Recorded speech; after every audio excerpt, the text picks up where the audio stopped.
আমার পালিত কুকুরকে আমার চেয়ে বেশি ভালোবাসে, সেটা আমার কোনোদিনও সহ্য হতো না। তুই ওর মারতে চাইতি না? বাবা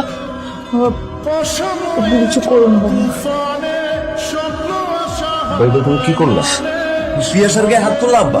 তুই চুপ থাক আরমান। আমার বংশের মধ্যে সবচেয়ে শিক্ষিত বানাইছে এই শিক্ষার নমুনা। তুমি আমাকে মেরে ফেলো, তারপর তুমি অনেক কিছু করবে না বাবা, প্লিজ। আমার তো কোনো দোষ নাই, ও তো আমার জীবনে আসতে চায় নাই, আমি ওর আমার জীবনে আনছি। বিশ্বাস করো বাবা, আমি যদি ওর থেকে দূরে থাকি তাহলে আমি কোন রকম বাঁচতে পারবো, কিন্তু ও যদি না বেঁচে থাকে আমি বাঁচতে পারবো না বাবা। কিন্তু আমি আমার বোনটা অনেক ভালোবাসি। আজকে কয়দিন ধরে আমি আমার বোনের নীরব কান্না দেখতেছি। অনেক ভালোবাসস।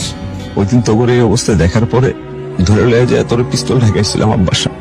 আজকে আমি তোরা কইতাছি তোমার বোনটা লয়ে পালায় যা, তোর কাছে সুখে থাকবো। রকি প্রত্যেকটা ভাই কি চায় যে তার বোনটা সবচেয়ে ভালো থাকে। আমি চাই না আমার বোন আমার আর আব্বার কথা মতো অন্য জায়গায় বিয়ে করে সারাটা জীবন নীরবে কান্দুক। আমি তোর সাহায্য করব, আমি তোর লোকে আছি রকি।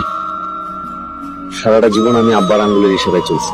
আজকে আমার কাছে মনে হইতেছে যে আজকে আমার লাইফের সবচেয়ে সেরা দিন। এনে কিছু টাকা আছে, নতুন জীবন শুরু করার আগে কিছু টাকা লাগে। আর ধরে নে এটা আমার পক্ষ থেকে তোকে দুজনের বিয়ের গিফট। আর এই যে ওইদিকে ফরিলের গাড়ি পার্ক করা আছে, এখান থেকে চুপচাপ কক্সেস বাজার চলে যাবে। আর যাওয়ার আগে অবশ্যই দুজন বিয়ে করে যাবে। বাবার মাথা ঠান্ডা হয়ে গেলে তখন আমি তো করে ডাক, তখন তোরা চলে। থ্যাংক ইউ ভাই, থ্যাংক ইউ। কিরে কি হচ্ছে তোর রকি? সারা জীবন আমার নাম ধরে রাখলি আর আজকে কইতেছিস ভাই? সারা জীবন তুই স্কুলের ফ্রেন্ড ছিলি, মানে ফ্রেন্ড ছিলেন, আজকে থেকে তো সম্বন্ধী আমার। তবে ভাই আজকে আপনি আমাদের দুজনের জন্য যা করলেন সেটা আমরা কখনো ভুলবো না ভাই।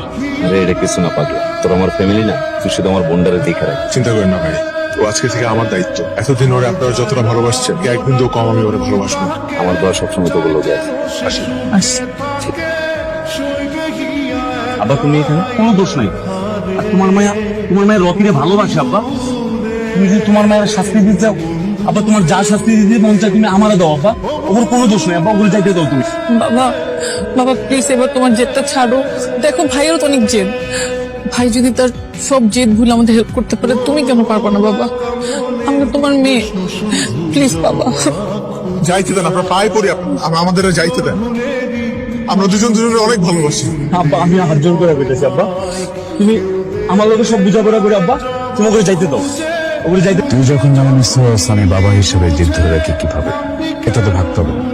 আমি নিজে আগামীকাল তোদের বিয়ে চাই না আমার মেয়ের বিয়েতে আমি উপস্থিত না থাকি। সন্তানের সুখ আমার কাছে সব।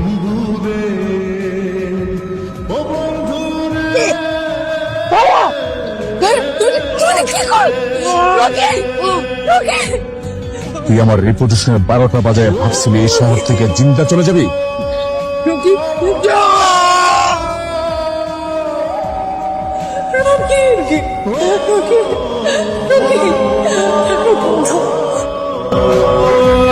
মনে প্রশ্ন শুধুই জবাব খুঁজে যায়, তোর ভুলেরই মাসুল তোকে গুনতে